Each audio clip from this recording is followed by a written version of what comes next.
A federal official says a faulty appliance may have sparked the deadly Oakland, California warehouse fire. All 36 victims have now been identified. Investigators released the names last night of 9 more people who died. The victims ranged from 17 to 35 years old. The fire chief says the search of the fire-gutted building is nearly complete.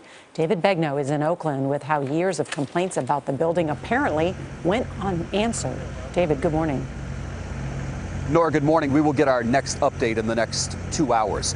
The mayor of Oakland, Libby Schaaf, has said from the beginning, I don't want to talk about what went wrong. I want to focus on finding these victims. But last night, the mayor pivoted, and she started to answer questions about possible inspection failures here at the warehouse in Oakland. In fact, her office overnight, all night, has been releasing public documents online. Fire officials have now begun tearing down the unstable walls of the so-called ghost ship warehouse as their search for victims ends and they try to uncover how the fire began. There is no determination of origin or cause in regards to this fire. According to the Bureau of Alcohol, Tobacco, Firearms, and Explosives, there is no indication the fire was deliberately set. But they are looking at whether a refrigerator or another faulty appliance may have caused the fire. They're looking at all potential sources of ignition, any kind of electrical appliance, lamps, or electrical cords. Oakland's mayor confirms there were multiple complaints filed against the structure. She is promising complete transparency, including the release overnight of years of city records connected to the property. One document says inspectors came here just 2 weeks before the fire but couldn't get inside. Video obtained by CBS News shows police officers inside the structure, purportedly less than 2 months ago. Do you believe that there was a systematic failure across the board?